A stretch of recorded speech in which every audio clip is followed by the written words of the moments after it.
Hey, it's Tony. It's Friday. It's 11:15. It's the end of another long week. This is our first video. Actually, we're excited to do it. I'm here in the office today with the team.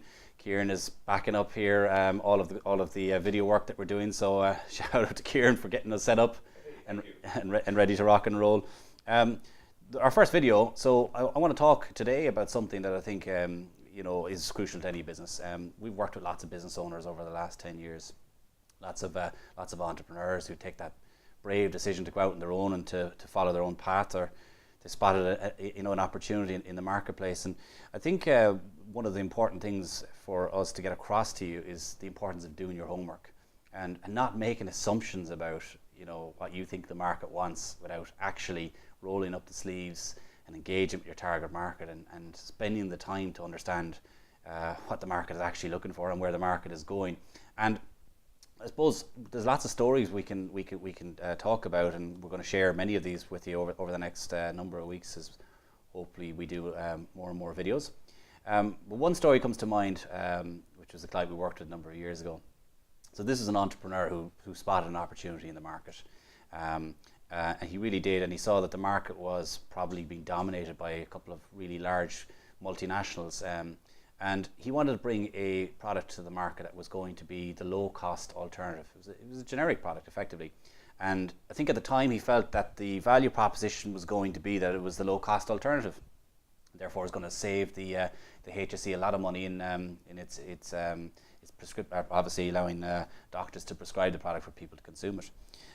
But he recognised the importance of not just jumping in, and that he really needed to understand first what the market was saying, because the stakeholders obviously involved people who are going to be consuming the product, involved the prescribers, which would be the GPs, public health nurses, it involved dietitians, involved owners of nursing homes. So what we did was we spent time immersing ourselves in the marketplace, speaking to all of those stakeholders and conducting research, which took probably 2 to 3 months to do. That included our client. Wasn't afraid to roll up the sleeves and listen to what he needed to hear. And it became very important to the client to actually hear firsthand what these key decision makers were actually saying. And it wasn't down to price, it was actually down to taste. They had a major challenge with patients not consuming the product because the taste was just so bad of all of the major competitors' products that were already in the marketplace. So it became very clear that the opportunity here was to develop the best tasting product and bring that to market. And if he did that, he was going to be very confident that GPs would be comfortable in prescribing it, that public healthcare nurses would be very happy to see their patients consuming the product because they were going to get well sooner. And at the same time, he was bringing major cost savings to the HSE as well. So he never would have gathered that information if he just jumped straight in, went to market with a low-cost alternative, and is making the assumption that that's actually what the target market wanted, but it wasn't. He's gone on to build a very successful company and take huge market share in the Irish market. He's also launched the business into the UK now. There's a big team working with him, and I think he's probably into probably year 6 or 7 now at this stage.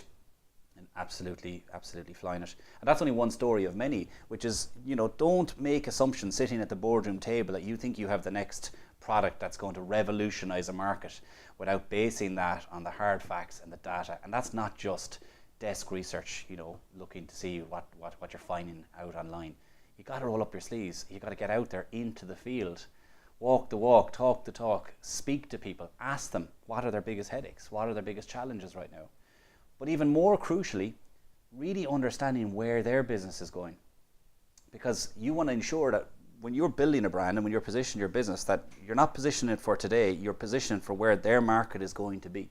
Because if you do that, you're going to align your organization with where your customers' businesses are going over the next couple of years. Time after time, when we go through our process and we speak to our clients' customers, the nuggets of information that they give us is absolute gold dust for our clients to see. It gives them vital insights and data that helps actually to shape the overall business strategy for their organization. From that, you build a very solid foundation, you build a very solid brand. In the same way as you put a solid foundations in for a house, it's not something that you have to go back and readdress. There you build And that's a successful process for an organization. 10 years now, actually 10 years this year, since I started my business until I went out there on my own. And it's 10 years of working mostly with business owners, people who work their socks off, who are very ambitious about what they're setting out to achieve, and extremely passionate about what they do. And I often think that when it comes to branding and it comes to marketing, that they're a little bit hard done by, because they just don't have the luxury of the big budgets that larger corporations are going to have. So they need to be very smart with how they actually go about creating awareness in their target market. So we help to teach and to educate the importance of branding comes first and marketing comes second. And don't put the cart before the horse. You need to get really clear first on who you are and what you stand for and what's your message. And you do that by being really clear on what your market wants. So when you differentiate yourself and you build your brand, you're actually effectively mirroring what the market wants. And that's how you build a brand, and that's how you position yourself, and that's how you differentiate yourself.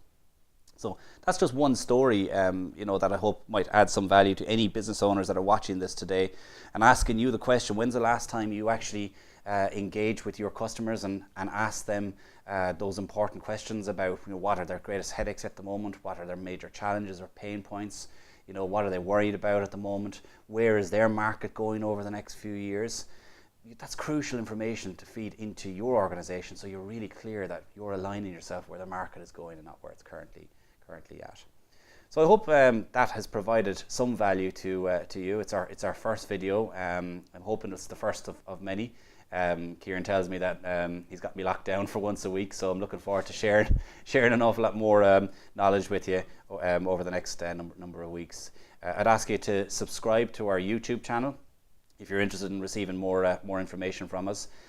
Next week, I think actually, Kieran, we got an interesting one lined up next week.